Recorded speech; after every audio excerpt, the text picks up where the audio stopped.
អ៊ីស្រាអែលចេញការគំរាមសម្រាប់កម្ពុជាមេដឹកនាំអ៊ីរ៉ង់រដ្ឋមន្ត្រីការពារជាតិអ៊ីស្រាអែលលោកខេតបាននិយាយកាលពីថ្ងៃប្រហោះថាមេដឹកនាំកម្ពុជារបស់អ៊ីរ៉ង់លោកអាលីកាមេនីមិនអាចត្រូវបានអនុញ្ញាតឲ្យនៅរស់ទេចំណែកឯរបាយការណ៍ប្រព័ន្ធផ្សព្វផ្សាយមុនបានលើកឡើងថាប្រធានាធិបតីអាមេរិកលោកដូណាល់ត្រាំបានរៀបរៀងផែនការរបស់អ៊ីស្រាអែលដើម្បីធ្វើឃាតកម្ពុជាមេដឹកនាំ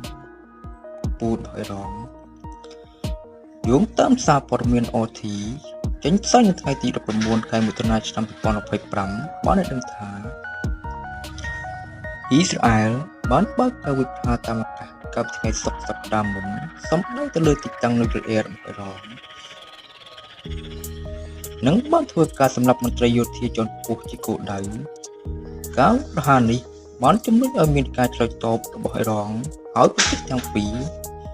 ក៏បានប៉ះពាល់គ្នាចាប់តាំងពីពេលនោះមកលោកខេតបានធ្វើសេចក្តីថ្លែងការណ៍បន្ទាប់ពីការវាយប្រហារដោយមីស៊ីលដែលត្រូវបានគេរាយការណ៍ថាបានធ្វើឲ្យខូចខាតយ៉ាងធ្ងន់ធ្ងរមន្ទីរពេទ្យសូរកានៅក្នុងទីក្រុងប៊ឺស៊ីវ៉ាដែលជាទីក្រុងសំខាន់មួយនៅទីខាងត្បូងប្រទេសអ៊ីស្រាអែលលោកស្លូមីកូរីសអគ្គនាយកមន្ទីរពេទ្យបាននិយាយថាគ្រាប់មីស៊ីលបានវាយប្រហារគេចាស់មួយដែលត្រូវបានជំនះចេញលោកខេតបានអះអាងថាមេដឹកនាំកម្ពុជាអ៊ីរ៉ង់លោកខាមេនី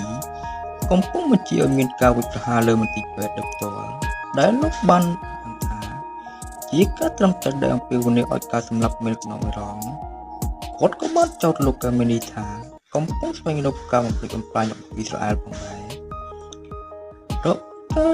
ពីបណ្ដាញលោកខាងលិចជាច្រើនកាលពីសប្តាហ៍មុនបាននិយាយថា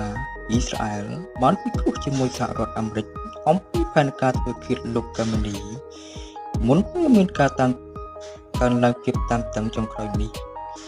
យោងតាមសារព័ត៌មាន Axios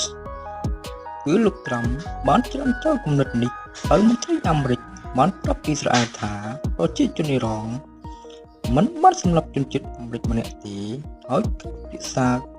អំពីការសម្លាប់ដឹកនាំនយោបាយមិនគួរមាននៅលើតុមុខ